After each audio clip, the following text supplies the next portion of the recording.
Normally, there's Dr. Mark Allen Dare, the two bad churn from the porch. They are on break this week, so we weren't there yesterday.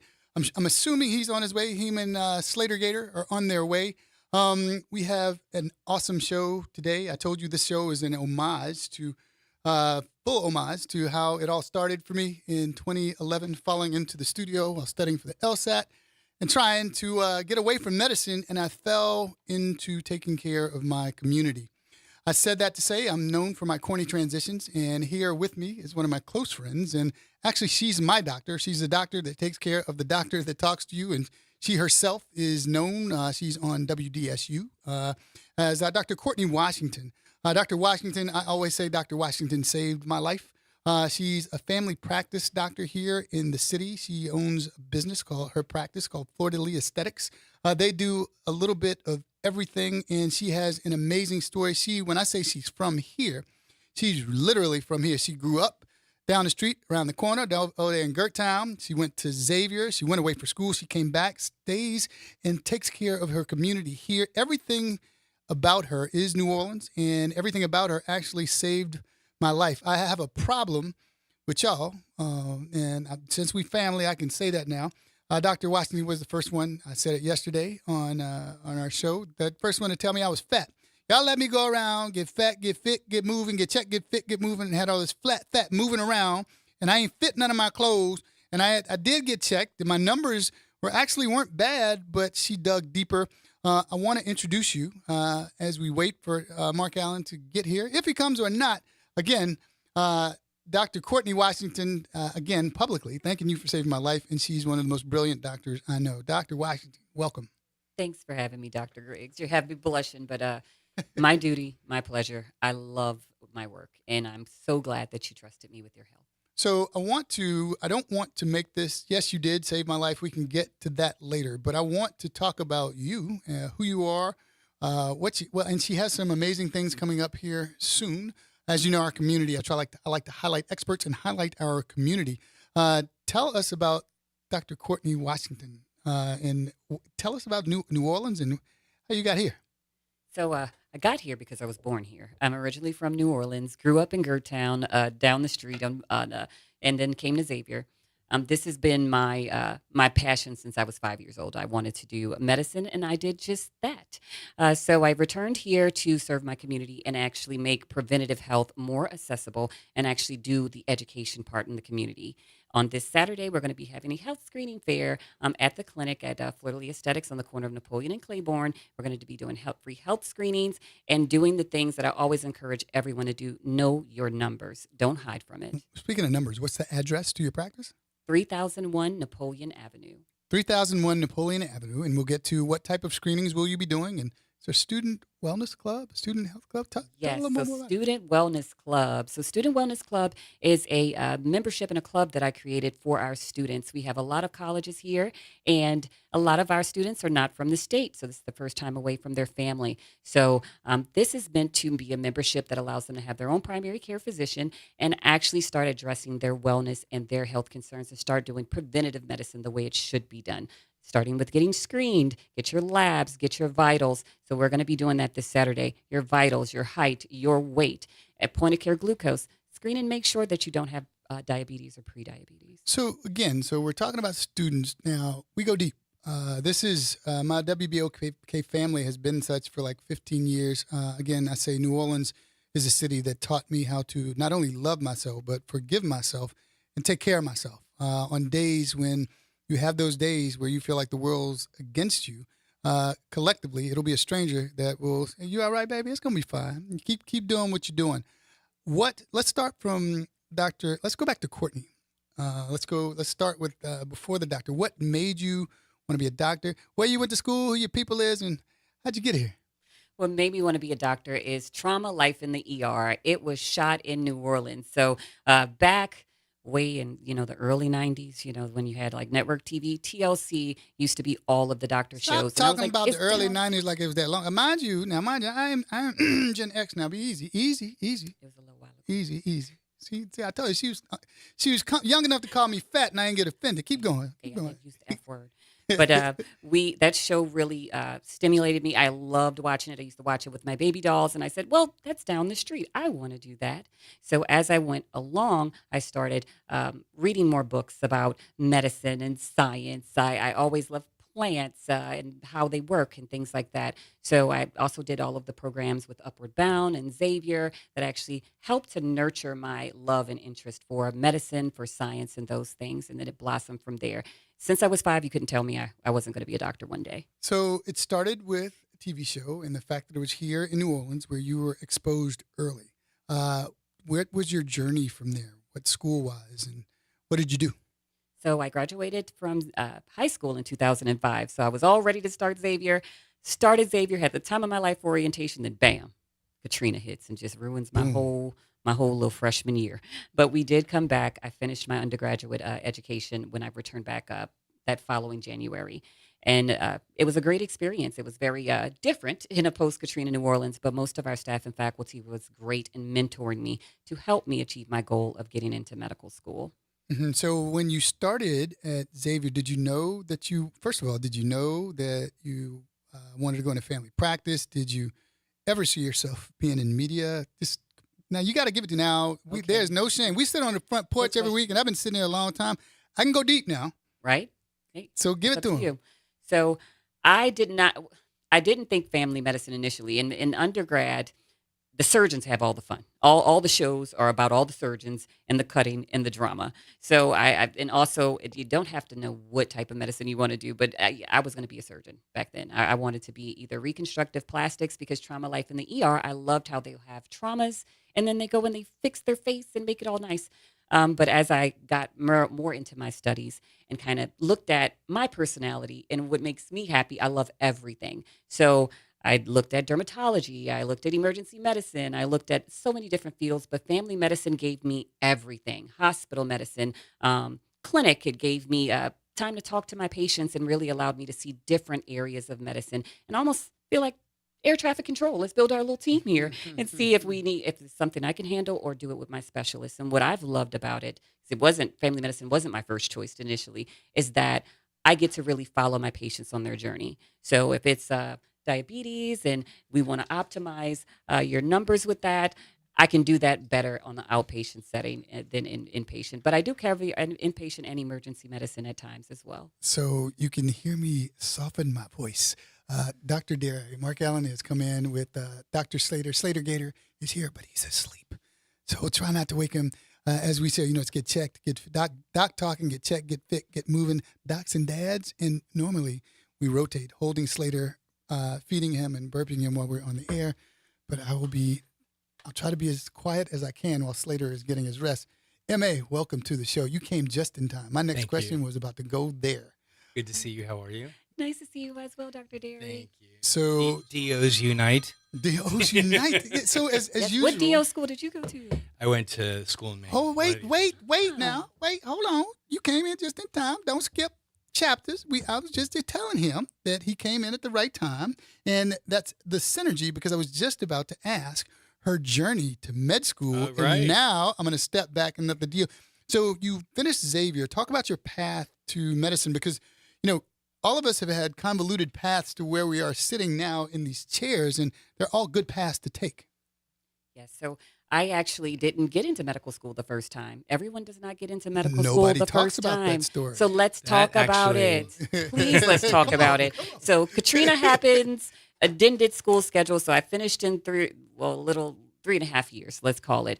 And then the application to medical school. Stressful time, very, very competitive, had a lot of interviews, waitlisted. Womp, womp. What does waitlisted mean? So if someone does not accept their shiny acceptance, and if you're on the list, you may get that spot and you may not. So it's a waiting game, and it's not just one school. So in the meantime, I ended up going, and I was a research assistant. I did research. I strengthened my application to medical school, and I applied a few more times. The third time that I applied, I ended up getting an interview at. Third time. Oh yeah, Keep going. No, Keep going. that's insane to me. Like I just for many reasons. Are you from New Orleans as I well? am. Wait. So you missed it. Wow. She literally grew up Hold blocks from here, and LSU she went to Xavier. LSU was like not on the table for you, or I interviewed 3 times.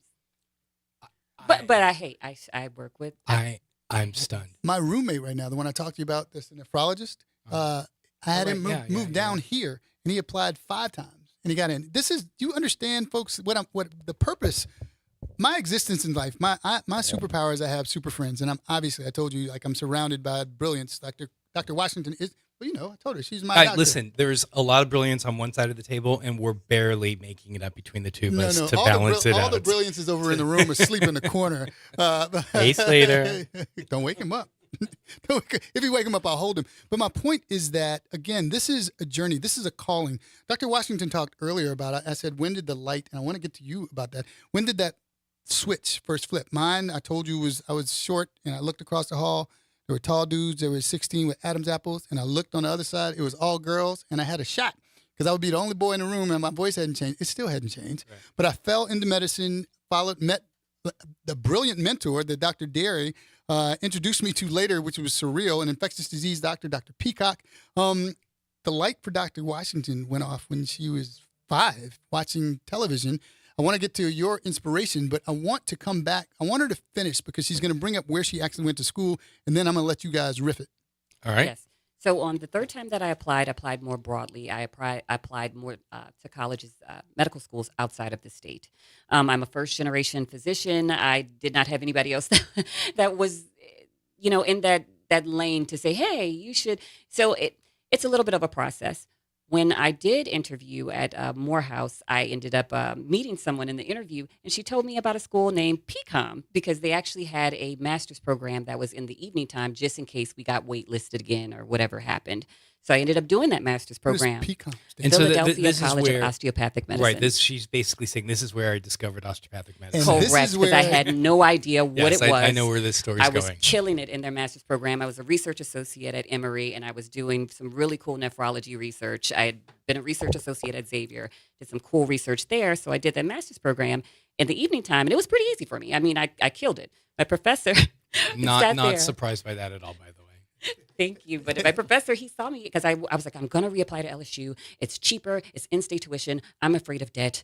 And because I've never made any money, and you're telling me you want me to take this much debt. No slights to LSU or Tulane here. She's just telling her story. Yes. I love all of the universities. Sliding LSU a little bit, okay? LSU was built to bring people like you into medical school so that you continue to stay. It worked out. Okay. Keep going. Yes, it definitely worked out because I think that God always has a path, and sometimes it's not straight. And that's my overall message to anybody that wants to go to medical school. I don't care if you're 21 or you're 41. Or 51 or 61. Or 61. It 71. doesn't matter. Or 8 weeks today. Right. Or 8 weeks today, right? Come volunteer in a clinic tomorrow. Dr. Slater. Tiny. So I went there. I did the master's program, and I was just dead set on finishing that master's program, applying to LSU. I already had a home here because I don't want the debt.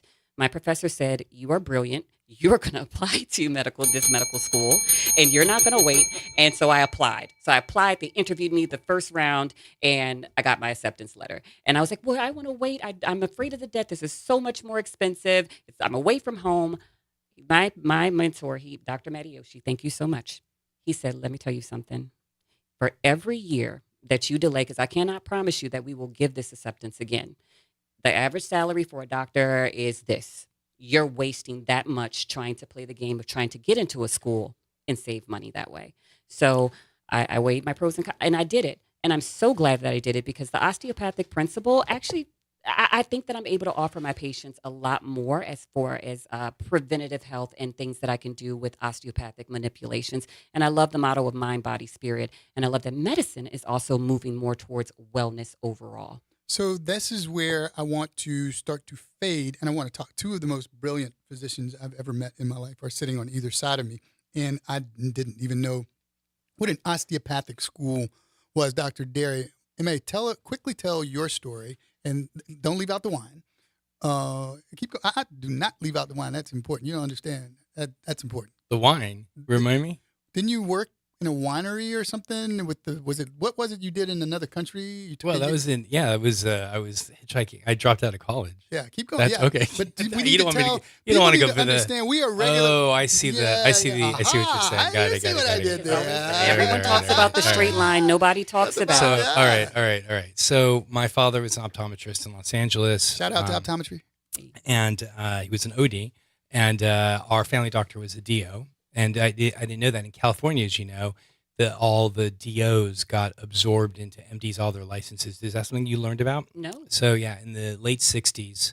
So as you know, Eric was born in the early 60s. I'm a late 60s. So this is what you call early onset dementia.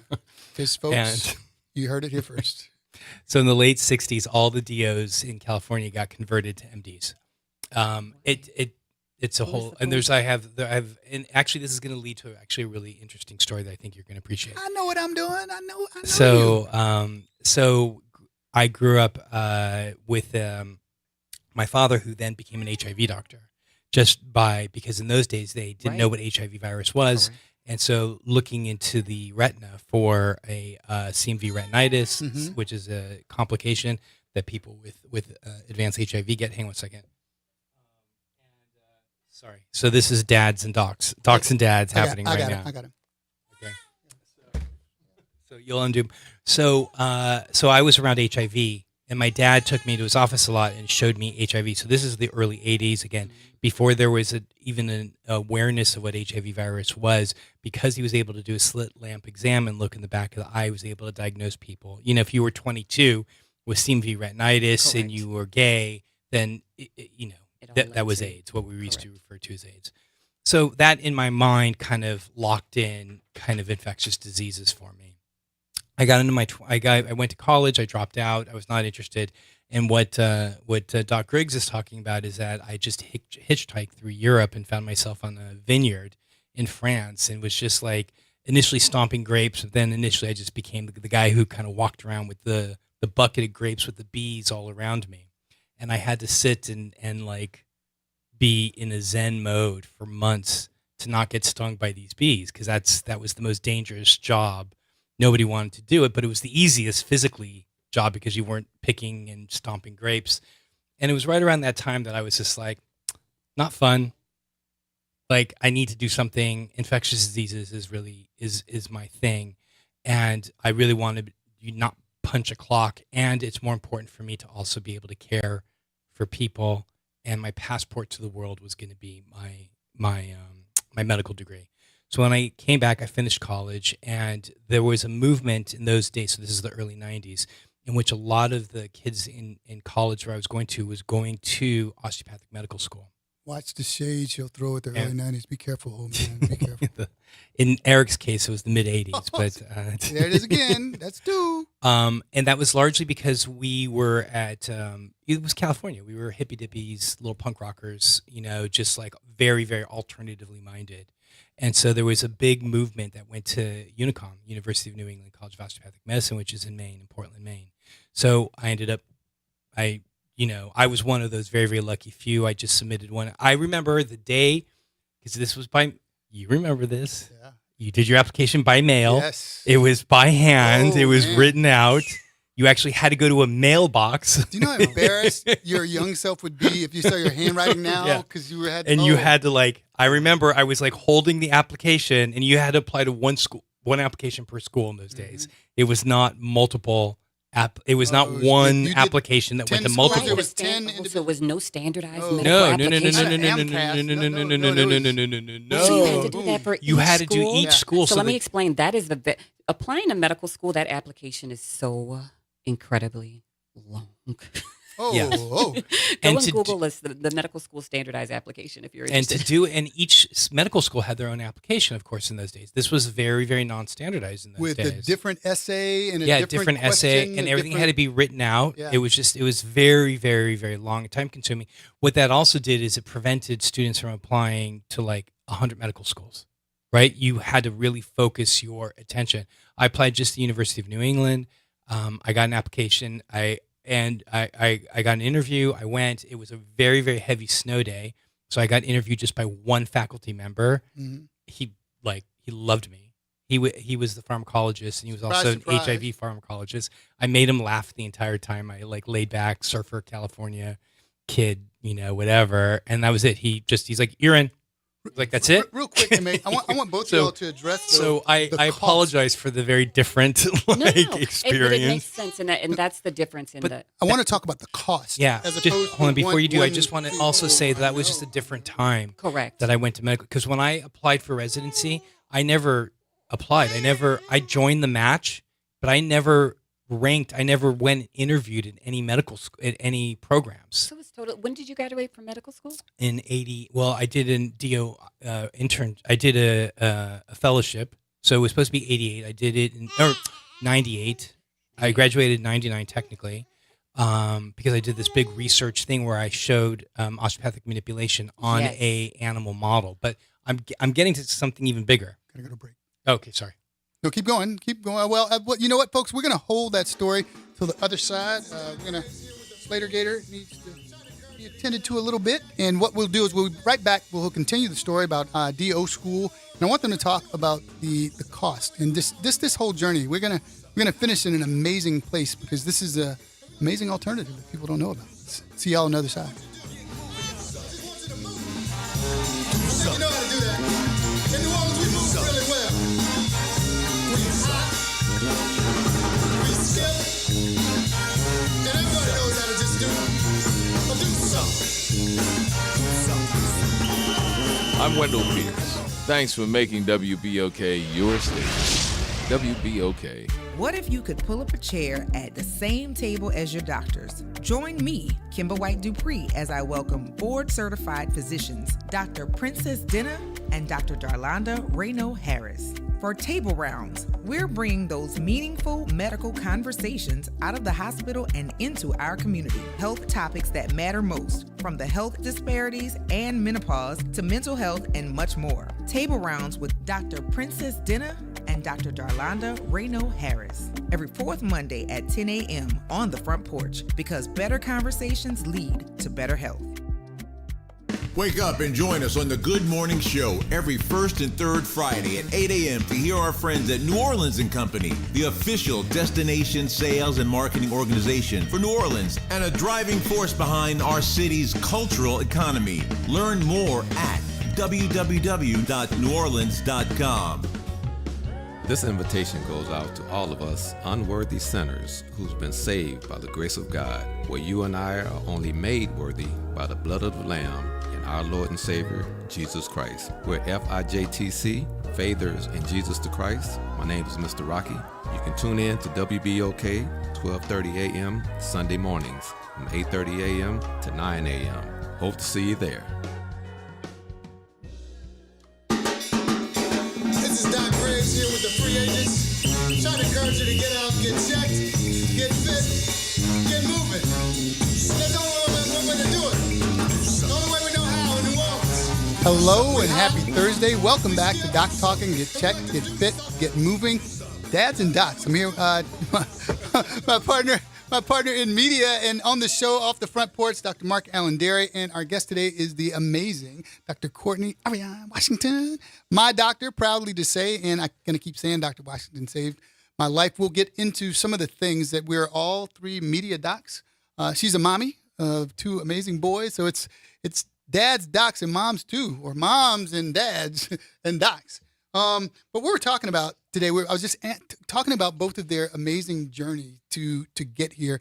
Dr. Derry was in the midst of talking about his journey to osteopathic school. Dr. Washington had introduced her foray into it, and Dr. Derry was explaining. Now, by this time, you got in. You had one interview with one doctor, and Slater. Yeah, tell him, Slater.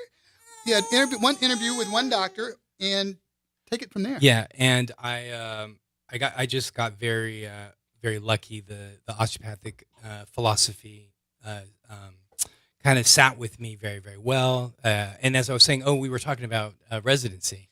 So I didn't apply for residency, which is the secret, because a colleague told me you can't do this nowadays. You can't. Right? So They this is changed all the laws. the late 90s, okay? He found a loophole. Because this was a loophole that we exploited.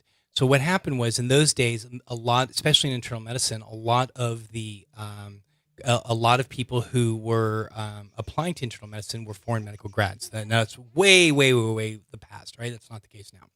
So it was easy to game the system by not applying for residency. So you would sign up for the match, but you would never rank anybody. So I never went in, I never applied, I never interviewed with anybody. So, you find out where you matched on Friday. So how do they match you? So I'll tell you. So that's what I'm getting to.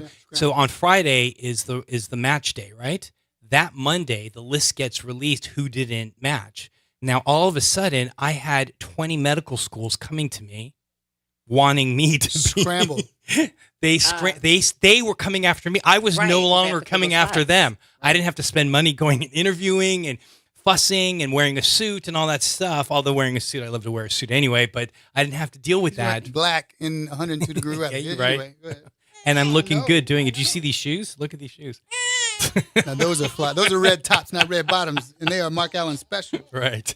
So on Monday, I got a call from Case Western. I was living in Cleveland at the time. Case called me up. The guy who interviewed me ended up being an infectious disease doctor. He was the director of the program.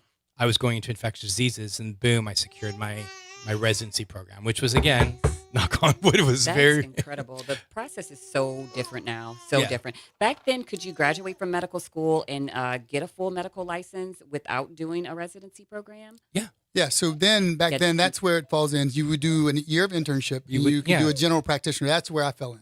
So And they changed it. But what I wanted to touch on though, because we kind of glossed over the cost.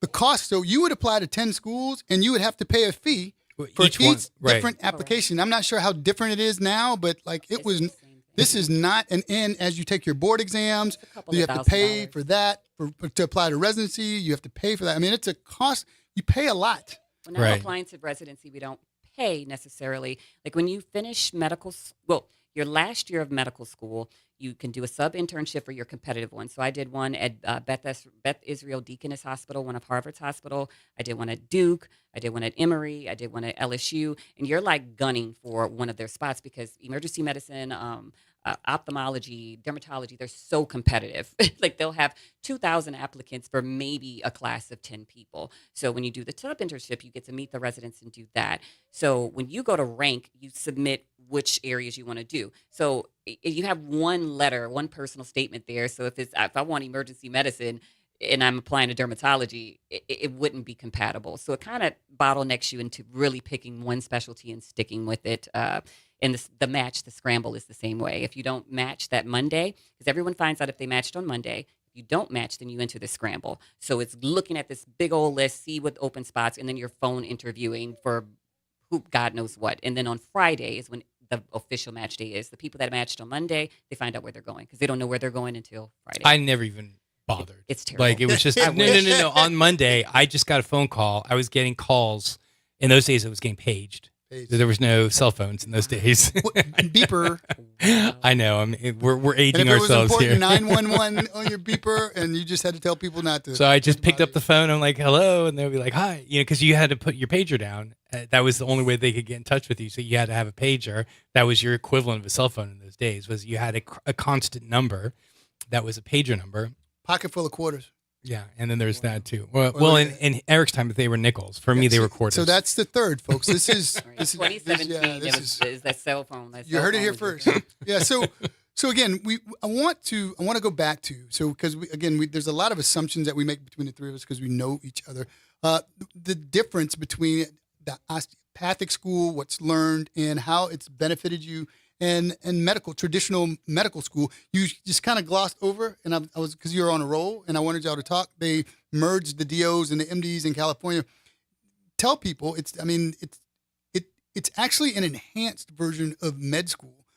The same residencies, the specialties. I mean, the stuff that Dr. Washington, I've learned some stuff over the years, but she's actually done some of the manipulations and told me about that Yeah. on me. Yeah. And I was shocked. Like, wow. Like Yeah.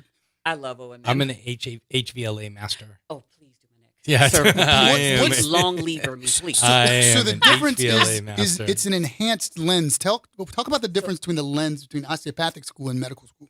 Absolutely. So AT Still was one of the first pioneers of the standardization of medicine. So there was a deviation in the way that they structured how you teach medicine. AT Still and OMM, we focused on the mind, body, spirit as one collective and focusing on certain points and using manipulation instead. On the allopathic side, it was more so diagnose medicine. Allopathic. That's treat. like I got a friend named Allison. What that mean? Allopathic MDs. So Okay. MDs, DOs, we still have the same. I license to practice. We can still do all of the same specialties. The way I explain it is, we have a whole extra course called osteopathic manipulation. So first day, Osteo you are meaning bones. yes, osteopathic manipulations, meaning bones, but you're doing soft tissue. It's not just bones. So you do soft tissue manipulation. You can do HVLA, which is certain type of techniques to where you can align the spine and different things like that. But we start touching people the first week of class. Like, we get very comfortable with examining, looking structurally first. And the big difference with my friends who went to MD school was that they didn't start touching actual patients and experiencing that until like second year, when you're going closer to your clinicals. Whereas for us, we had been doing it on each other so long with OMM, touching a patient was very easy. But see, And that's a landmark in people's medical education. There are people that you think you want to touch someone, and it's not a cadaver. Touching a live person is there are people that don't do well to that. And a lot of times they drop out, not because they can't do it. It's just they can't get over the hump. Yeah, 100%. Are we on? Hello? Yeah, check. Naira, hello? Yeah, I think. Are we on? Are we on? Yeah. Check. There we go. Sorry. This goes to the paper I was telling you. So A.T. Still was an MD. So he was the father of osteopathic medicine, and he lived in Missouri, which was in the Civil War during that time. This was a Confederate holdout, and his parents were abolitionists, and he followed in his parents' footsteps. And so he actually fought for the Union. So he had to actually leave where he was living to go fight for the Union, and he was a Civil War surgeon. And during that time, in these days, Eric, I think we used to talk about this on Get Fit when we were on WHIV, Yep. that in these days, some of the early things that they used to do was they used to do, burr holes, and Yes. and they used to do blood leaching, Yes. and they used to do these things that by today's standards obviously make no sense. And I guarantee you, in 150 years, the doctors of those days will reflect back on the fact that we're giving chemotherapy Correct. and poisoning people for Correct. cancer treatments. Yeah, but it's necessary. It's what we have What we have. now. I'm not- the treatments I'm not- now, I'm not not- poisoning, but it is. Yes, it's But destructive Just a to term. everything. Yes, It- it's a it- term. in those days, In those days. they will look back and Yeah. they will see Yeah. that that's what we were doing. Yeah. But they will recognize that was the best that we had. In those days, that was the best that they had. And so what AT still kind of came through was this notion of the body had an ability to heal itself. Mhm. And this is what Dr. Washington's talking about, mind, body, spirit. What he didn't realize was that he was defining the immune system. And he was one of the very first people who defined the immune system without calling it immunity. He never got close to it. Did we even But- know what an antibody was? No. Didn't have any of those Pasteur things. Pasteur hadn't even discovered bacteria. Coke had Remember not. marasmus we talked Yeah, about? that was in those days. It was marasmus, and Coke in the Dr. marasmus. Coke. Define it for. I'm sorry. That was bad air. Yeah. In those days, they thought sickness was as a result of kind of bad air, because in those days there was no sanitation. The streets were full of horse poop. It was a different world. Anybody And that so- watches Game of Thrones, House of Dragons knows they saw it. They see Yeah, it. when you see those early Shakespeare plays and you see like real Shakespeare, like when they show what it was like to live in those days, this is what it was like. When you see the Victorian days of women walking in long dresses and they have to hold their dresses up as they're walking through the mud streets, that was because that was just full of mud and horse poop or what have you. And that led to bad smells, and that was essentially marasmus, which was bad air. But what Dr. A.T. Still did was like, hey, there's something else going on. And he broke with the ranks of its time. And that's what made him a radical. And there were three things that he did that made him a radical. He lived in Confederate areas but fought for the Unionists. That made him a radical. His first medical school class had 6 women in it because he believed in women being educated. That made him a radical. And then 3, this idea of using touch. And what Dr. Washington was eloquently describing was the various forms of manipulation. And the idea was at that time, and I was just talking to Dr. Washington about this off air, which was I actually helped develop a model that showed that when you remove physical obstructions in the body, you get better circulation And in our days, learning about osteopathic medicine, they used to say DO was really meant delivering oxygen. See, hold on. This take Slater. I can't talk bad about his daddy. We hold him in his arm. Hold on. See, now this is where I have a problem, y'all. So here I am. I'm the whole MD. I done spent I don't know how many years in his chairs and on panels and doing all this stuff with him. Come to find out, not only I knew he was a DO and a doctor of osteopathic medicine, he's a master and wrote papers and did all this crooks. I'm walking around fat, nobody telling me. I got cricks and all this stuff in my neck jammed up, and he's a master. He knows how to teach it, written papers about it, and now okay. So this is what we're talking about is medicine. We're not talking about how that's how you treat your friends. That's exactly how you treat your friends. What I want to pivot to though. So I wanted our listeners to get an idea of who we are, what DO stands for. A lot of people ask, Doctor of Osteopathic Medicine, MD. We're doctors, but what you hit on something. The concept, the whole osteopathic concept, is the concept that's resurfacing. You mentioned it earlier. It's wellness. And that's what we're moving back to. And as Dr. Washington and I talk, since somebody won't talk to me about osteopathy, okay, I won't say no names again. That's why I couldn't hold his son, because I didn't want to get beat up by his son. But you see? But we're moving. It's amazing as the traditional healthcare system changes and starts to morph, where people are having to take better care of themselves. I jumped out and I broke the mold, and I said, I'm not going to do traditional medicine. I'm going to go into preventative medicine. I'm going to dive into the community, educate people on what they need to know to take care of, like you said, Dr. Still said, healing and taking care of themselves. The osteopathic education, the things that you're able to do, the thing that you've done, and everyone credits me with the transformation. It was Dr. Washington that put me on a real path to being healthier. I was slated to have a heart attack by now, actually, on my way with normal cholesterol numbers. I was on 2 blood pressure medications because of COVID, and I thought I was just a little cherubic. I was big fine, and I was 50 pounds overweight. The point is, here we are now, and medicine is evolving, and the voices and the people are starting to emerge that go back to the history of how Eric, they're lived. you're gonna love this story. So the allopathic, the MD world, and remember, AT still was the father of osteopathic medicine, was an MD. He pretty much got kicked out and shunned from the MD world. And you ready for this? You want to know why, Eric?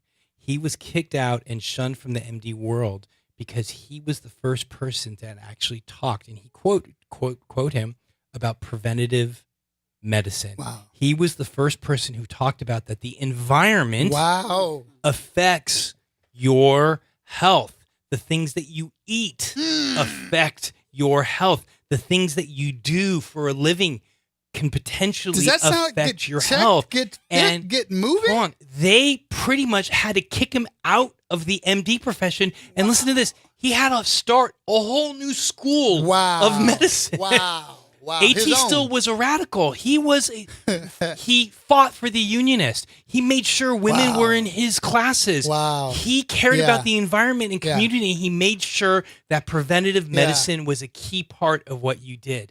And this is why he could not do this within the world of MD. And he had to start a whole new school of medicine. So what I tell people is like, well, DOs and MDs are the same. DOs just do more. And that's how and with that is the osteopathic manipulation that we do, which is the putting the hands on the body and that sort of stuff. So that explains why I'm here surrounded by 2 of the most brilliant people that are DOs, but there's such synergy outside of the fact, again, I didn't know it came from the line of doctors, the optometry, that's a whole nother. My dad and I had a conversation yesterday about how the eye is one of the only organs in the body where you can actually see its function. Yeah, well, you can really look in and actually see it. And people didn't understand. He was talking about my granddad, and people would get upset. How do you know I'm diabetic? Yeah. How do you know I have hypertension from just looking in my eye? How do you know my cholesterol from looking in my eye? How do you know I have HIV? From the eye. And remember, both of us came from optometrists. We certainly did. I started because of HIV. It was so interesting. I had a case one time sent to the ER for hypertension, but from the eye doctors, I was like, they didn't even check my blood pressure. I'm pretty sure you have hypertensive damage on your eye, and it's bad. Check the blood pressure, super high. So I'm going to make this hard pivot, but it's not hard because we have to talk about, now this is MA's section, and we will be scientific, but we will be honest. There have been We'll be honest. Let's go for it. And Dr. Washington, I'd love for you to chime in. There have been recent changes to the vaccination schedule. As Slater is finding a new auntie that you're holding him, they've changed the vaccination schedules. And Emma, you can take this one. So an executive order was signed by the president on Monday that basically shocked not only the entire medical world in the U.S., but it is not hyperbole to say the entire medical world. I am not a jingoistic America rah rah rah person. I'm a first generation American. My family's from North Africa. I really relate with being from North Africa, but I was born in the U.S. and the U.S. has given me all that I have. So I certainly appreciate what I have.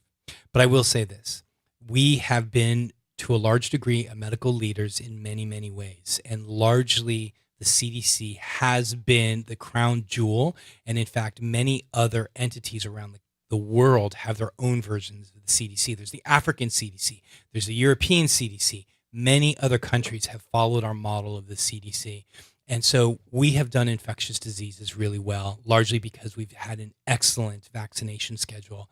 And on Monday, an executive order was signed by the president and with RFK Jr., who is a complete hack, for a director of health and human services. And we went from 18 vaccinations to 11. They literally cut vaccinations off of the vaccine schedule because they are trying to model it after another country. Particularly, they look at Denmark, and Denmark has a different vaccine schedule, largely because they have a different disease burden as well as a different disease health model where their healthcare system is completely free of charge, whereas ours is nothing but full of profit-making entities. And the fact that we cut these vaccines, and not only that, and I just want everybody to know, everybody listening knows that I have a newborn. Slater's 8 weeks today. Slater, and I am going, and Eric, and this is something I'm wondering if I've been wanting to talk to you about this, about you and I doing more media about how using me as a new father of a new baby and how I am making sure he's getting the old vaccine schedule. Mm-hmm. Let me be the face of what the old vaccine schedule is. And if I'm on TV or whatever, making sure that my baby is getting the old vaccine schedule, I think that would do a lot to it. Also, I'm an infectious disease doctor, so obviously I believe in vaccines. But one of the things that they're trying to do, and I think that this would be a great point of discussion, is they're trying to take the MMR, the measles, mumps, rubella, and they're trying to separate it into different shots. Now, they want the measles to stand on its own, the mumps to stand on its own, and rubella to stand on its own. So that means you go from 2 shots to 6 shots.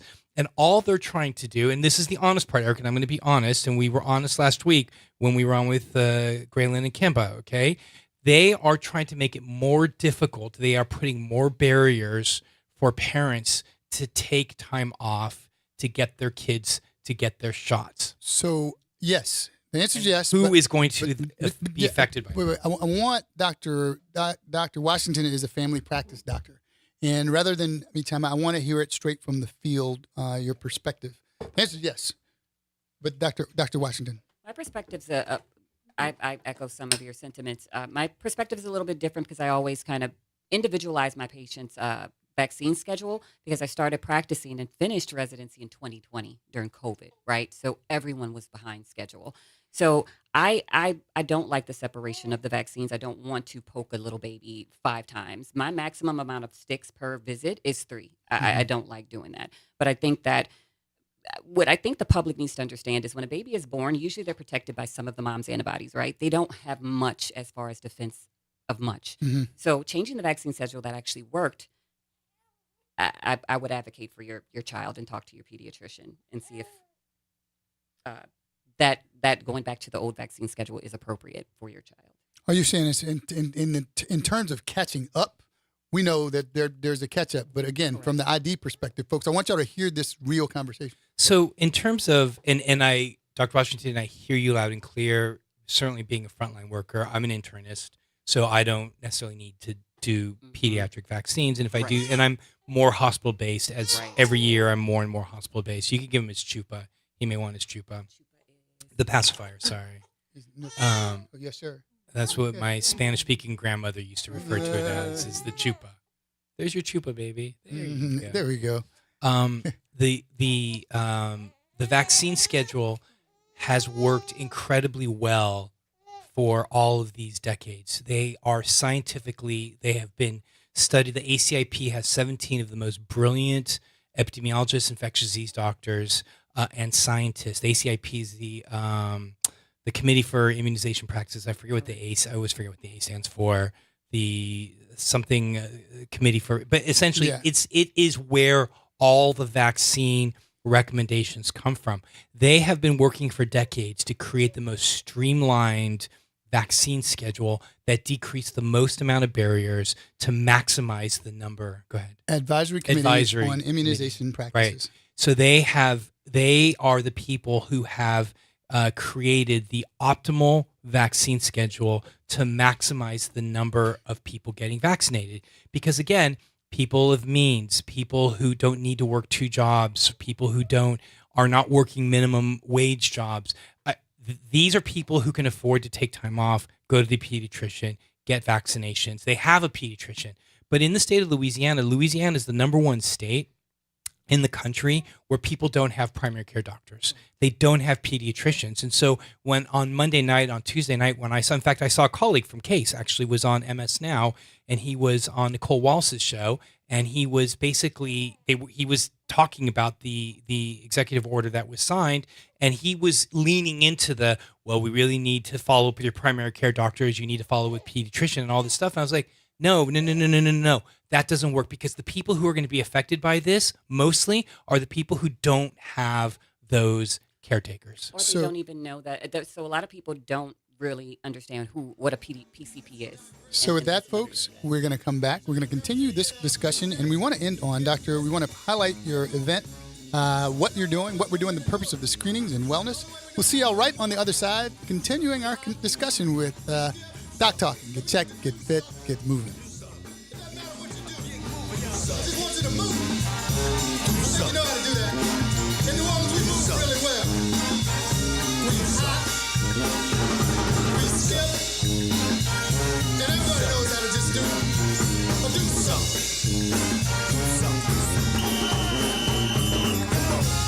From the East Bank to the West Bank, WBOK is what New Orleans is talking about. WBOK. Hey, New Orleans, it's Doc Griggs. Tune in every Thursday from 12 to 1 p.m. for Doc Talkin. Get checked, get fit, get moving. This is Doc Griggs here with the free agents. Trying to encourage you to get out, get checked, get fit, get moving. That's the only way to do it. The only way we know how in New Orleans. We hop, we skip, and we like to do something. It doesn't matter what you do. I just want you to move. You know how to do that. In New Orleans, we move really well. Hello and happy Thursday. Welcome back to Doc Talkin. Get checked, get fit, get moving. Docs and Dads.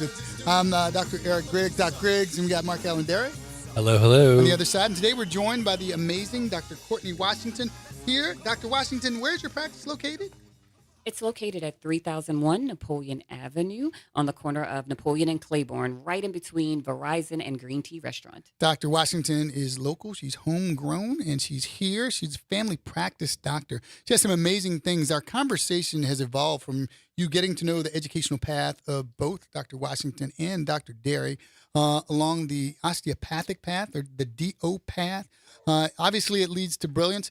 Doc, what you got going on this weekend? Tell us what you're into. Tell us what you got. So we're going to have a health screening fair. So we're going to be doing your vitals, blood pressure, point-of-care glucose checks, 3D body scans, and we're also going to be welcoming all of our college students. We have a student wellness club membership. So if you need a primary care physician here, we are here for you. We don't want you to have to do this alone if you happen to find yourself sick, but not sick enough for the ER urgent care. Now, are you screening kids as well? Is it just adults? School just started. So what do we have going for maybe the younger kids? For this event, it's going to be adults. But on our next event, because we're going to start doing this monthly or quarterly, depending on the availability of the staff in the community.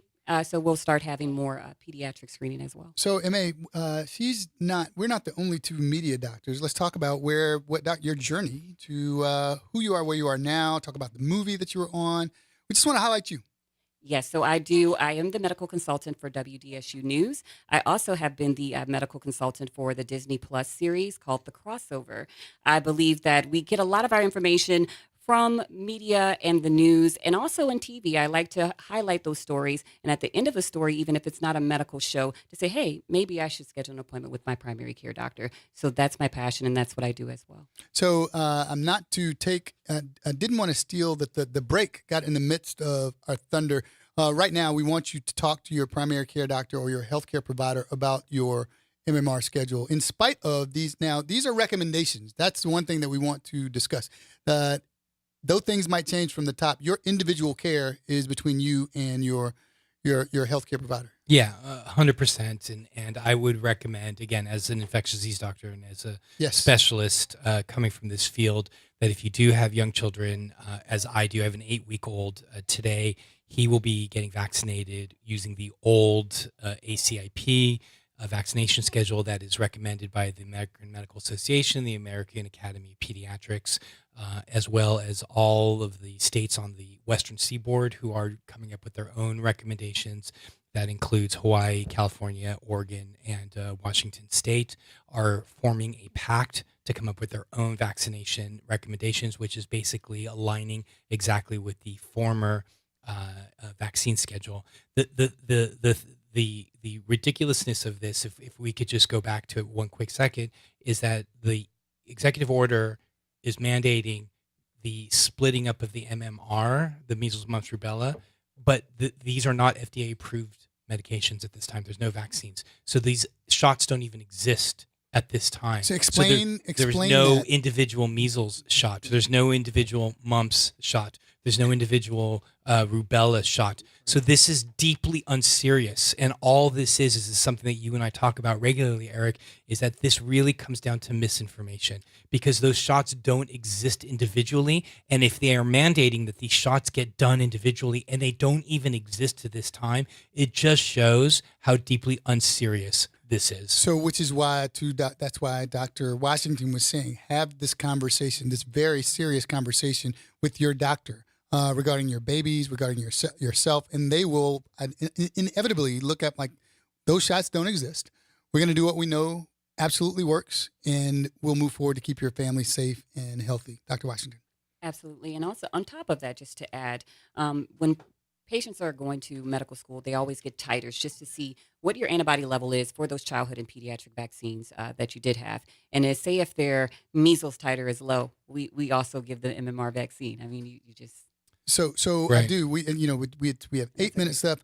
Doc, we ran into this during the pandemic. Yes. And we talked about the measles is out and people didn't know what their titers were. Explain titers. Talk about it. Right. So essentially, and a lot of college students will know this as well. Before you go to college, you have to get a set of vaccinations, and they'll ask you to go to your doctor, to go to a doctor, and they measure the level of antibodies levels, literally the amount of antibodies you have toward measles, toward mumps, antibodies toward rubella. Are what fights your infections in your bloodstream. That's right. See our cartoons, Eric and I described. Yeah. Our antibodies, what were they called? The Powerpuff Girls. Powerpuff Girls. Yes. When we were making our cartoons, we wanted to make sure our antibodies, who were the heroes of the animations that Eric and I used to make, were Powerpuff Girls, and they were so badass. They were wearing heels and everything. Yeah. They were just awesome. Anyway, so we want to measure the amount of antibodies. And so when they say a titer is essentially if you're measuring a half a teaspoon of sugar into a recipe, that's essentially what a titer is. It's just measuring how much of certain antibody that you have.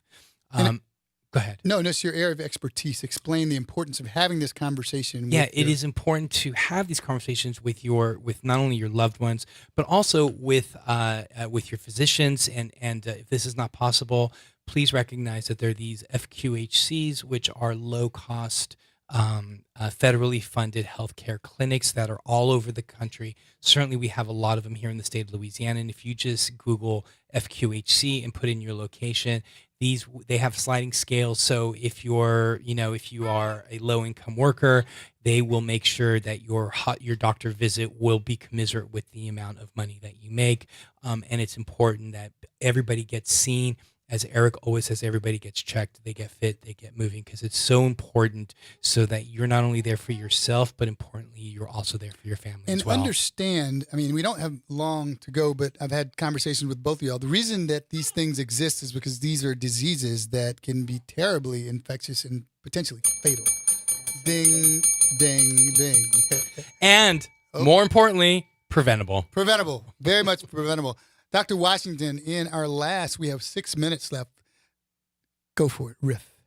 Yes. So I echo the sentiment of these very, very brilliant doctors that I'm blessed to be on this panel with.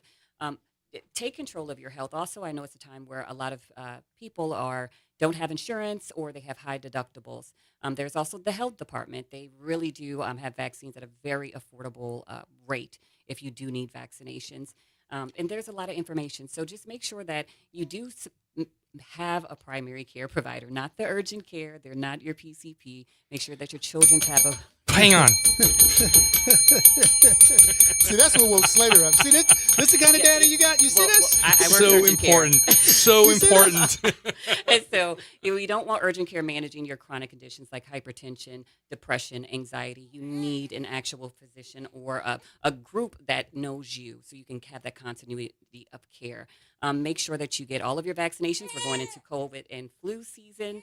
And also make sure that you're getting your annual wellness exams. They're not just a checkbox. So we want preventative here. Preventative health requires that you have a primary care physician and get your screenings.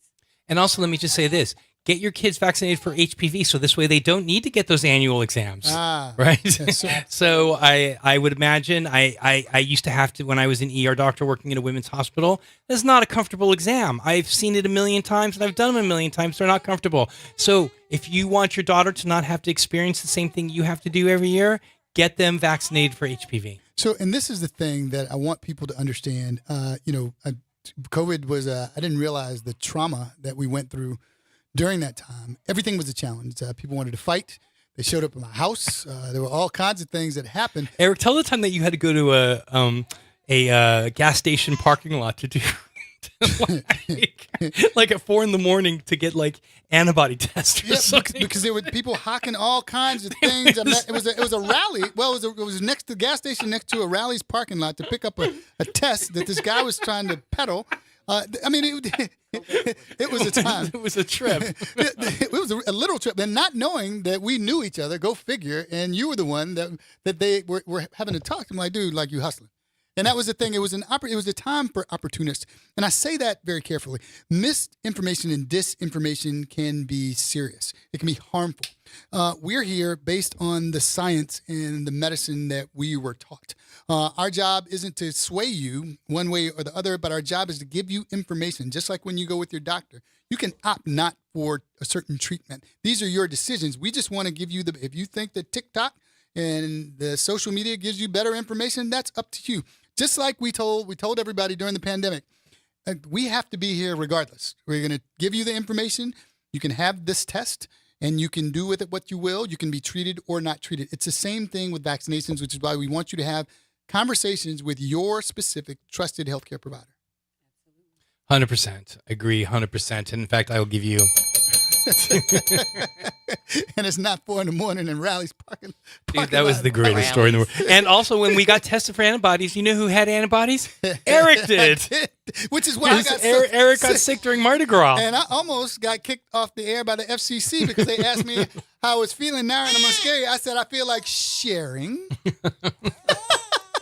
I felt like sharing that I didn't feel well. So my reaction, my body had already been exposed, and the antibodies fought it off for me. That's right. Eric and I got tested, and he tested positive for antibodies in those early days, Wait, and I what? didn't. And I'm like, wait a second. But then he was like, "Didn't you got sick during Mardi?" And we know the Mardi and Gras I did. story. Dr. Washington, give us the address and how can people find you? I know you're everywhere. Yes, everywhere. So for FDL Aesthetics is our Instagram, or you can follow me at Ask Dr. Co on Instagram. Our website is FDL Aesthetics, and our address 3001 Napoleon Avenue, 9 a.m. to 1 p.m. this Saturday. Dr. Derry, any words? No, thank you. It's always great being here. I'm on. Can I plug? Yeah, come on, man. Substack at the the thing. Dr. Dairy and YouTube. I put out YouTube videos and Substack videos. You can find me at Resistance Radio at the Dr. Dairy, the DRDERY at the DRDERY. Please follow and subscribe. I put out videos regularly talking about medical issues, especially as a result relates to public health and infectious diseases. And you can find us every week here on Doc Talkin. Get checked, get fit, get moving. We got docs and dads, myself and Dr. Derry, and on Wednesdays on the front porch with Graylin and Kimball. Bad That's Churn right. Wednesdays. 100%. And expect more. I have some nice treats up my sleeve. And Dr. Washington, we want to have you back as a regular if we can. We love you and we love everything you're doing. Thank you. Later, Slater. And remember, folks, get checked, get fit, and get moving. Later, Slater. Later. Later, Slater.